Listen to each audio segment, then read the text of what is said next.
ஸ்ரீ சாய்ராம். இந்த குபேர நாகசாயி சேனலில் இன்று நாம் பசுவின் எந்தெந்த பாகத்தில் எந்தெந்த கடவுள்கள் வீற்றிருக்கின்றனர் என்பதை பார்ப்போம். அதற்கு முன்னர் சேனலை சப்ஸ்கிரைப் செய்து கொள்ளுங்கள்.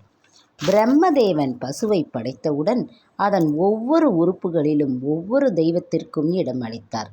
ஆனால் லக்ஷ்மி தேவி காலம் தாழ்த்தி வந்து தான் வாசம் செய்யவும் பசுவிடம் இடம் கேட்டாள். அப்போது பசு லக்ஷ்மி தேவியிடம், நீ சஞ்சல குணம் உள்ளவள், எனது அவயங்களில் எல்லா இடங்களும் அனைவருக்கும் ஒதுக்கப்பட்டு விட்டது, மலம் கழிக்கும் இடம் மட்டுமே மீதம் உள்ளது என்று சொன்னது. லக்ஷ்மி தேவியும் அந்த இடத்தையாவது எனக்கு ஒதுக்கி தர வேண்டும் என்று கேட்டுக்கொண்டது. தோடு பசுவின் பின்புறத்தில் தனக்கான இருப்பிடத்தை தேர்ந்தெடுத்தாள். லக்ஷ்மி தேவியைப் போலவே ஆகாய கங்கையும் தனக்கான இடமாக பசுவின் சிறுநீரை தேர்ந்தெடுத்தாள். அதனால்தான் பசுவின் சாணம் லக்ஷ்மியின் அம்சமாகவும் சிறுநீர் கங்கையின் அம்சமாகவும் கருதப்படுகிறது. பசுவின் உடல் பாகங்களில் ஒளிந்திருக்கும் தேவதைகளின் விவரங்களை ஆராய்வோம். பசுவின் நெற்றி கொம்பு பாகத்தில் சிவபெருமான் வீற்றிருக்கிறார்.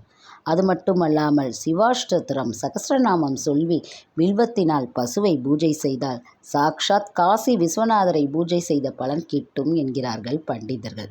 நாசி துவாரத்தில் சுப்பிரமணியர் குடியிருக்கிறதனால் நாசி துவாரத்தை பூஜை செய்தால் புத்திர சோகம் இராது. பசுவின் காதுகள் அருகே அஸ்வினி தேவர்கள் குழுவிருக்கிறார்கள். பசுவின் கண்களில் சூரிய சந்திரர்கள் இருப்பார்கள். பசுவின் நாக்கில் வருணதேவர் இருக்கிறார். ஆகையால் சந்ததி உண்டாகும் அவரை பூஜித்தால்.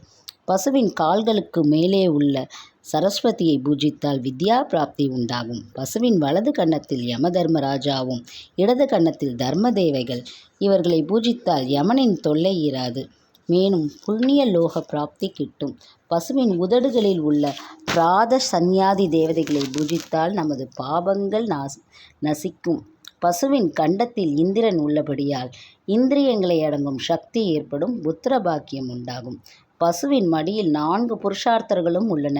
அதை பூஜித்தால் தர்மார்த்த காமமோக்ஷம் கிட்டும். நாகங்களின் பயம் இருக்காது. பசுவின் குளம்பில் கந்தர்வர்கள் இருக்கின்றனர். பசுவின் குளம்பின் அருகில் அபசூரர்கள் இருப்பதால் அதை பூஜியத்தால் சௌந்தரியம் கிட்டும். அதனால்தான் கோமாதாவை சகல தேவதா ஸ்வரூபமாக பாவித்து அனைவரும் பூஜை செய்கிறார்கள். நாமும் இனி பசுவை கண்டால் வணங்குவோம். ஜெய் சாய்ராம்.